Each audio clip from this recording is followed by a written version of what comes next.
بسم اللہ الرحمن الرحیم۔ اصول فقہ کی تدوین کا مطلب ہے باقاعدہ اس علم کو لکھنا کتابی شکل میں۔ وہ کب شروع ہوا؟ اصول فقہ کی تدوین کا آغاز کس نے کیا؟ اس بارے میں علماء کے مختلف اقوال ہیں۔ ابن ندیم کا قول ہے کہ اس فن کا آغاز باقاعدہ مدونہ کتابی شکل میں، مدونہ معنی اس میں مفعول کا صیغہ ہے، تدوین کیا ہوا، لکھا ہوا کتابی شکل میں قاضی ابو یوسف نے کیا، جو امام اعظم کے شاگرد ہیں انہوں نے۔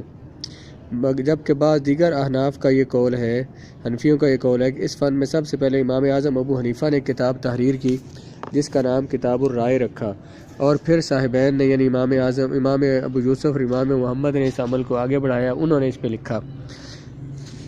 اس کے خلاف شیعہ امامیہ کا دعویٰ ہے کہ اس فن کی تدوین میں اولیت کا اعزاز امام محمد باقر علی بن زین العابدین کو ہے۔ وہ کہتے ہیں کہ امام زین العابدین کے بیٹے امام محمد باقر نے سب سے پہلے اس موضوع پر کتاب لکھی، اور ان کے بعد ان کے صاحبزادہ امام جعفر صادق نے اس فن کو آگے چڑھایا، یعنی انہوں نے اس کے اوپر کتاب لکھی۔ جبکہ اس کے بارے میں تیسرا اور صحیح قول، راجح کا مطلب زیادہ بہتر قول یہ ہے کہ سب سے پہلے اصول فقہ کی تدوین کی طرف امام محمد ادریس شافعی، امام شافعی نے سب سے پہلے اس پر کتاب لکھی۔ ان کی کتاب کا نام الرسالہ ہے، جو سب سے پہلے انہوں نے لکھی، اور یہ کئی جلدوں پر کتاب ہے۔ تو کہتے ہیں زیادہ بہتر قول یہ ہے کہ سب سے پہلے اس بارے میں، اس فن میں، اصول فقہ میں کتاب امام شافعی نے لکھی ہے۔ اور یہ کیوں کہا کہ یہ سب سے بہترین قول یہی ہے، سب سے صحیح؟ کیوں کہتے ہیں اگر بنظر انصاف دیکھا جائے تو یہی آخری قول صحت کے زیادہ قریب ہے، یہی زیادہ صحیح ہے، کیونکہ آپ کی تصنیف الرسالہ سے پہلے اس فن کی کوئی کتاب بھی موجود ہی نہیں۔ تو مذکورہ اختلاف قواعد کے اجراء یا استعمال میں نہیں بلکہ اس فن کی تدوین میں ہے۔ یہ جو اختلاف ہوا، کہتے ہیں یہ اختلاف اس میں ہے کہ یہ فن، اس پر کتابیں کب لکھی گئیں، یہ نہیں کہ اس کو اصول فقہ کا استعمال کب شروع ہوا۔ وہ تو ہم پیچھے پڑھ چکے ہیں کہ صحابہ کے زمانے میں بھی اگرچہ اصول اس طرح سے لکھے ہوئے نہیں تھے، لیکن وہ اصول کے ذریعے ہی وہ مسائل ثابت کیا کرتے تھے۔ تو کہتے ہیں کہ یہاں اختلاف اس بارے میں کہ یہ کتابیں لکھی کب گئیں۔ تو اس فن کی تدوین اور اس کے لکھنے میں اختلاف ہے، کیونکہ الرسالہ کے منظر عام پر آنے سے پہلے ایسے قواعد و ضوابط موجود تو تھے جنہیں استعمال میں لا کر ائمہ احکام مستنبط کرتے تھے، مسائل نکالتے تھے، لیکن اس میں کوئی شبہ نہیں کہ کتابی شکل میں اس سے پہلے کوئی کتاب موجود نہیں تھی۔ سب سے پہلے کتاب کس نے لکھی؟ امام محمد بن ادریس شافعی رحمۃ اللہ تعالی علیہ نے۔ اصول فقہ کے طریقے: امام شافعی نے اس فن کی تدوین کا آغاز کر کے دیگر علماء محققین کے لیے ایک عملی میدان مہیا کیا، یعنی راستہ انہوں نے کھولا، ابتدا انہوں نے کی تو باقی بعد میں علماء لکھتے رہے۔ پھر کیا تھا کہ محققین آگے بڑھے اور اس میدان میں اتر کر اپنی اپنی قابلیت کے خوب جوہر دکھائے، نئی نئی کتابیں لکھیں، نئے نئے انداز اور مختلف طریقے انہوں نے اختیار کیے اصول فقہ کو سمجھانے کے لیے۔ ان میں سے ایک انداز متکلمین کا تھا، دوسرا فقہائے احناف کا تھا۔ متکلمین کہتے ہیں علم کلام، کہتے ہیں علم عقائد کو۔ تو جو عقائد کے علماء ہیں، کلام کے علماء، انہوں نے سب سے پہلے اس کو لکھا۔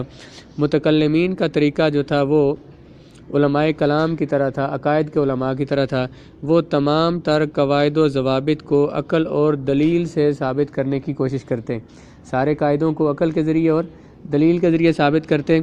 جو قاعدہ اور اصول ان کی عقل تسلیم کرتی، وہ پختہ ہو جاتا، اسے وہ مان لیتے ہیں۔ اس کے برعکس جو ان کے دائرۂ عقل میں نہ آتا تو اس قاعدے کو وہ چھوڑ دیتے تھے۔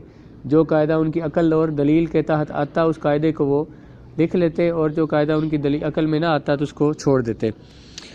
یہ انداز تحریر، اس طرح سے جو کتابیں جنہوں نے لکھی ہیں ان میں شافعی ہیں، ان میں مالکی ہیں، اور ان میں معتزلہ ہیں۔ یہ بھی ایک فرقہ ہے اہل سنت کے علاوہ۔ شافعی اور مالکی اور حنفی جو ہیں اور جو حنبلی ہیں یہ تو اہل سنت ہیں، تو یہ معتزلی جو ہے ان کا طریقہ بھی یہ تھا۔ امام شافعی کے اکثر متبعین ان کی اتباع کرنے والے، ان کے مقلد، انہوں نے اپنی تصانیف میں اس انداز کو اس لیے اپنایا کیونکہ ان کی امام شافعی کی اپنی تصنیف الرسالہ میں یہی طریقہ انہوں نے اختیار کیا ہے۔ مطلب یہ کہ جو ان کی عقل اور دلیل کے مطابق جو قاعدہ ہوا وہ انہوں نے لکھ لیا، اور جو قاعدہ ان کی عقل کے خلاف ہوا تو اس کو انہوں نے نہیں لکھا۔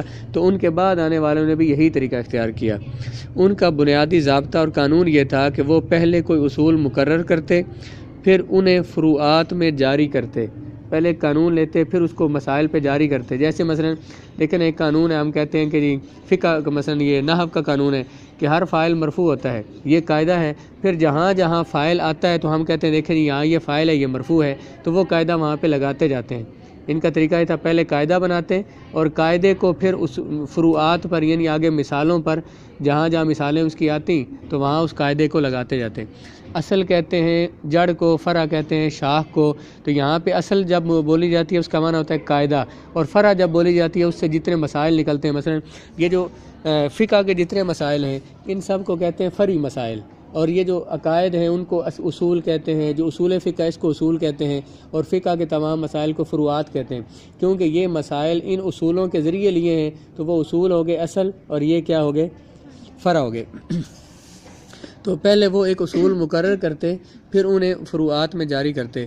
اگر اس ضمن میں کہیں اس معاملے میں اگر کہیں امام کی مخالفت بھی، اپنے امام کی مخالفت بھی لازم آتی تو وہ اس کی مخالفت کر لیتے تھے، مخالفت کو برداشت کر لیتے تھے۔ اس کے علاوہ انہوں نے کئی ایسے نظری امور پر بھی بحث کی جس کا استنباط کے ساتھ کوئی تعلق نہیں ہے۔ یہاں پہ دو لفظ آئیں گے، ایک لفظ آئے گا بدی اور ایک ہوتا ہے نظر۔ بدی ہی وہ چیزیں ہوتی ہیں جو بالکل ظاہر ہوں، جن میں غور و فکر نہ کرنا پڑے، جن کے لیے کوئی دلیل نہ لانی پڑے، اور نظری وہ ہوتے ہیں، نظر کا معنی ہوتا ہے غور و فکر کرنا، جن مسائل کے لیے غور و فکر کرنا پڑے، دلیلیں لانی پڑیں، ان کو کہتے ہیں نظری مسائل۔ انہوں نے ایسے نظری امور پر بحث کی جس کا استنباط کے ساتھ کوئی تعلق نہیں تھا۔ بس کچھ چیزیں ایسی تھیں کہ جن کو قانون سے نکالنا کوئی ضروری نہیں تھا، جن کے لیے اصول فقہ ضروری نہیں تھا، وہ بھی انہوں نے اپنی کتابوں میں لکھ دی، جیسے کہ رسول اللہ علیہ والسلام بعثت سے پہلے کس شریعت کے پابند تھے۔ اب اس مسئلے کا تعلق اصول فقہ سے نہیں تھا، لیکن پھر بھی انہوں نے اپنی کتابوں میں اس طرح کے مسائل لکھے۔ اس کے بعد حنفیوں کا طریقہ کیا تھا؟ مذکورہ انداز کے بالکل خلاف حنفیوں کا طریقہ یہ تھا کہ وہ فروعات میں استقراء کر کے قواعد اخذ کرتے تھے۔ استقراء کا معنی ہوتا ہے غور و فکر کرنا۔ بہت سے مسائل لیے نا، ان مسائل میں غور و فکر کر کے، ان مسائل کو تلاش کر کے پھر قاعدہ بناتے، پھر اس پہ کوئی اصول بنا لیتے۔ مثلا اصول ایک یہ ہے کہ جو واجب ہے، قانون یہ ہے کہ جو واجب ہے واجب پہ عمل کرنا ضروری ہے، اگر واجب پہ عمل نہیں کریں گے تو گناہ گار ہوں گے۔ اب مثلا یہ ایک اصول ہے، اس اصول کو انہوں نے کہاں سے لیا؟ انہوں نے مختلف مسئلے دیکھے، مثال کے طور پر فرض وطر جو ہے یہ واجب ہیں، اگر یہ نہ پڑھے جائیں تو اس پہ حضور علیہ الصلوۃ والسلام نے وعید سنائی ہے۔ اس کا مطلب یہ ہے کہ اگر یہ اس کو کرنا ضروری نہ ہوتا، اس کا کرنا ضروری نہ ہوتا تو رسول اللہ علیہ الصلوۃ والسلام اس پہ عذاب کی وعید نہ سناتے۔ اس طرح مختلف کام دیکھے، فلاں کام پہ حضور نے عذاب کی وعید سنائی ہے، اس کا مطلب ہے کہ یہ کام جو ہے یہ کرنا واجب ہے، نہیں کریں گے تو گناہ ہوگا۔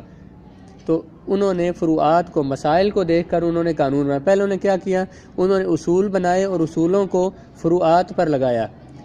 تو انہوں نے کیا کیا؟ انہوں نے فروعات کو دیکھا اور ان کو دیکھ کر ان کے لیے ایک اصول بنا دیا۔ وہ فروعات میں استقراء کر کے قواعد اخذ کرتے تھے۔ یہ جملہ سمجھ آ گیا کہ فروعات کو پہلے مسائل تلاش کرتے، پھر ان مسائل وہ ایسا قاعدہ بناتے جو ان تمام مسائل پر فٹ آ جائے، وہ والا قاعدہ بنا۔ اس طرح اخذ شدہ قواعد کی پیروی کرنے میں متبعین قطعاً اپنے امام کی مخالفت روا نہیں سمجھتے تھے۔ ان کے بارے میں کیا کہا کہ وہ کبھی کبھی اپنے امام کی مخالفت بھی کر لیتے تھے، لیکن یہ کبھی اپنے امام کی مخالفت نہیں کرتے تھے۔ ان کا انداز فقہ کے زیادہ قریب تھا، اس سے متکلمین کے انداز کی نسبت فقہ کو سمجھنا آسان تھا، ان کے طریقے کے مطابق فقہ کو سمجھنا آسان تھا۔ تو اس کے علاوہ انہوں نے اپنی مباحث کو فقہ تک ہی محدود رہنے دیا۔ انہوں نے اصول بنائے تھے فقہ کے لیے، تو انہوں نے جو باتیں بھی کی تو وہ فقہ کے مطابق ہی ہیں، فقہ سے باہر نہیں نکلے، اور ان کے بارے میں پیچھے آپ پڑھ چکے ہیں کچھ مسائل انہوں نے ایسے بھی لکھے جو کہ فقہ سے تعلق نہیں رکھتے تھے۔ اب انہوں نے یہاں پہ کہتے ہیں کہ ان کا طریقہ کیا تھا؟ انہیں قاعدہ اخذ کر لینے کے بعد اس کے خلاف، ان کا طریقہ یہ تھا کہ اگر انہیں کوئی قاعدہ اخذ کر لینے کے بعد اس کے خلاف کوئی فرع مل جاتی تو قاعدہ میں کسی قید یا شرط کے اضافہ کے ساتھ اس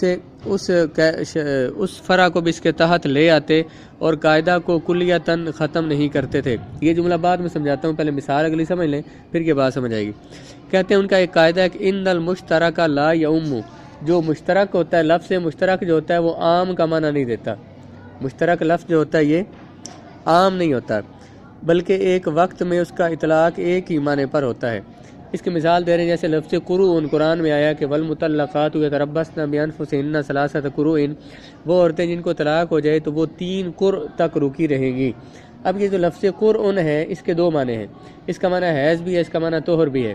اب یہ مشترک معنی ہے، تو لفظ مشترک لفظ کیا ہوتا ہے؟ لفظ ایک ہو اس کے معنی زیادہ ہوں۔ اب لفظ ایک ہے اس کے معنی 2 ہیں، تو حنفی یہ کہتے ہیں اور یہ علماء جو ہیں یہ کہتے ہیں کہ اس لفظ کا ایک وقت میں ایک ہی معنی مراد لے سکتے ہیں۔ حنفیوں نے اس کا معنی لیا حیض کہ عدت کتنی ہے؟ 3 حیض گزرنا۔ شافیوں نے کیا کہا کہ اس کا معنی 3 طہر ہے۔ اب ان کا قاعدہ کیا تھا کہ جو مشترک لفظ ہوتا ہے اس کا ایک معنی مراد لے سکتے ہیں، عام نہیں کہ اس کے سارے معنی مراد لیں، بلکہ ایک معنی وہ ایک وقت میں مراد لے سکتے ہیں۔ اب یہ قانون ان کا تھا، مگر جب یہ جملہ قسمیہ سامنے آیا، کون سا؟ واللہ لا اکلم مولاک، کسی نے اگر قسم اٹھا لی، کسی نے کہا کہ اللہ کی قسم میں تیرے مولا سے بات نہیں کروں گا۔ مولا کے 2 معنی ہیں، ایک جو جس زمانے میں غلام ہوتے تھے تو جو غلام تھا اس کو بھی مولا کہتے تھے، اور جو بندے کا اپنا اوپر مثلا ایک بندہ ہے اس کا ایک غلام ہے، اس غلام کا پھر آگے غلام ہے، یہ جو درمیانہ بندہ ہے اس کا اوپر ایک جو اس کا مالک تھا اس کو بھی مولا کہتے تھے، جو اس کا غلام تھا اس کو بھی مولا کہتے تھے۔ بندے کا جو مالک تھا اس کو بھی مولا کہتے تھے اور جو غلام تھا اس کو بھی۔ اب کسی بندے نے قسم اٹھائی کہ میں اپنے مولا سے بات نہیں کروں گا، کہ جب یہ قسم اٹھا لی تو اب علماء سے پوچھا گیا اس کا اب یہ کون سے مولا اس کے مراد ہیں؟ جو اس کے آقا ہیں، جو اس کے مالک ہیں وہ مراد ہیں یا اس کے غلام مراد ہیں؟ اس میں اگر مخاطب دونوں قسم کے یعنی اعلیٰ اوپر والے اور نیچے والے دونوں موجود ہوں تو متکلم کسی سے بھی گفتگو کرنے سے حانث ہو جائے گا، اس کی قسم ٹوٹ جائے گی۔ اس نے قسم کیا اٹھائی تھی؟ میں اپنے مولا سے بات نہیں کروں گا۔